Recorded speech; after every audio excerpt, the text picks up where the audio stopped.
Hey folks, this is Justin from the Leonidas Knives and Gear channel. I hope this video finds you well.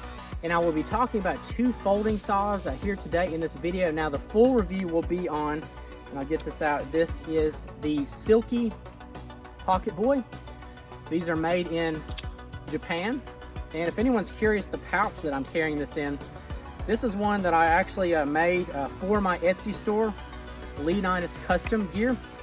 And I did sell one. I think I only made two at the time. I ended up keeping it because I liked it so much. Now, you can get other, folding saw type pouches from other great guys out there. They're great makers. But if you're looking for something that, hey, maybe you want to, pick a different color choice, different attachment options, style, that's something that I can offer on my store. Now, depending on what you want, it may, be a little more expensive or it may take longer, but there's quite a few things that I can do that might be a little bit more unique. But I really like this one, and I'm wearing on my Hill People Gear chest rig, and it's been really good to me. So again, this video is about two folding saws, but the main full testing review is about the Pocketboy. Now the other one I have here, a lot of folks are probably even a little more familiar with. This is the Bahco Laplander. These are made in Sweden. They're great little folding saws. To be honest, I've had a lot more experience with the Bahco than the Silky. I know I got this one Christmas of last year, so I haven't even owned this one for a full year yet. I've had the Bahco for at least 2 years now, and I've used it heavily. You can tell that there is no writing, and a lot of the coating is missing from the blade. So a good usable saw. But again, the testing review is for the Pocketboy, and I will go ahead and say that there's a reason why I have the Pocketboy attached to my Deep Woods rig. Is because I'm not as familiar with folding saws in general. I'm more of a knife guy, fixed blade, folding knives, axes, and tomahawks. But now I gotta say, owning this one, it's probably gonna be the folding saw that will go with me again into the deep woods, hiking, camping, adventures like that. I really like it.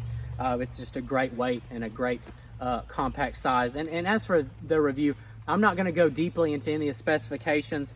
I grabbed the Bahco because, again, I'm familiar with it, but it's really a very good comparison to this. And this isn't a head-to-head type comparison. It's just kind of more of a comparison of the attributes. Now, as for the Bahco, I'll go and tell you some things that I do and don't like. What I do like is the handle is very comfortable. It has that little locking. It has a button locking mechanism to unlock. It just says press. The button is on the left-hand side. It says press. It unlocks the blade to open, and then locks that, and then you depress and close it back up. Pretty good system, but check this out. Personally, there's a lot of play there. And the guard here, I guess that's what I'm going to call it, that is plastic as well. In my opinion, that is a faulty design. I would use a metal band there. Again, you can probably hear it. A lot of play there. Is it going to fail? Not necessarily. I mean, it hasn't failed on me yet. I think I bent the tip a little bit just working in and out of some wood. It has served me well. It's comfortable. It works. These are around the $20 range. Again, a lot of folks are very familiar with these. These show up on my Instagram feed from every bushcraft page that I follow all the time. So they're good. But now, moving on to the meat of the matter, the Pocketboy. Oh, you can just hear that lock. Oh man, it even has a secondary. You can move that blade back to a different angle. I've even used that angle. It's interesting. But I will go and tell you the locking mechanism on the Pocketboy, so much stronger, sturdier, stiffer, solid. Very solid tool. The only drawback I've seen is when you're cutting with it, and I've seen this on other saws. A SOG folding saw that I used to use quite a bit, it had that where if you bump it, there's a little bit of a danger there. But if you're thinking clearly and not going too crazy and sliding around all over the place, or if you have a lanyard attached, for example, you'll probably be fine, be safe. So, comparison of locking design, the Pocketboy wins all day, in my opinion, because of it's just a metal, solid lockup compared to the button and the plastic.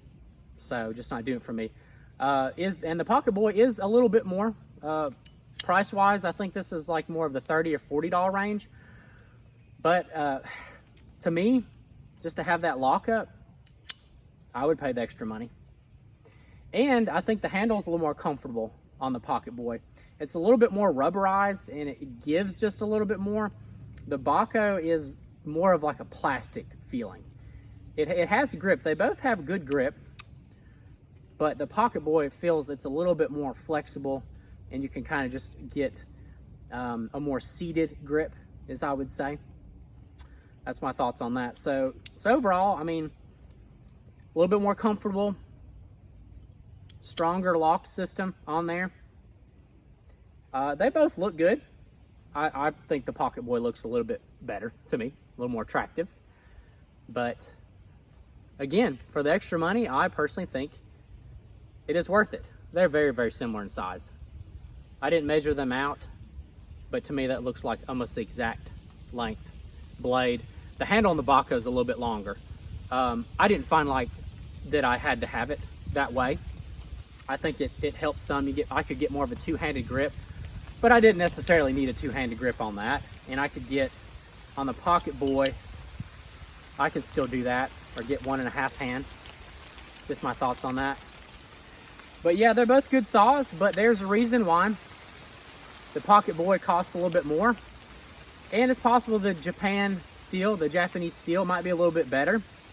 I haven't really tested them to that extent, but they're both sharp, usable, functional saws. But at the end of the day, the one I'm going to be carrying into the deep woods is definitely going to be the Pocketboy. And also the hardware is just more heavy duty. You can see the bolt there on the Pocketboy. It's just kind of massive compared to the Bahco.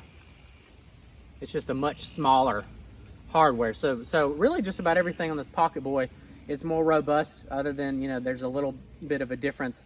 I'm going to say it's about 1.5 inches difference in length. Bahco's got a little bit more. You can definitely, like, again, I can definitely get a more of a two-handed grip, but that's not a game breaker, game changer for me.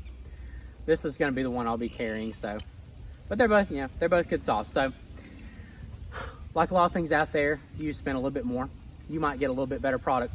Not all the time, but in this case, I do firmly believe that. So, folks, if you enjoyed the video, hey, please give me that thumbs up. If you could comment, I'd love to read that and respond to you. And if you're not a subscriber, hey, please do that as well, so you can be notified of future uploads. Thank you for your time.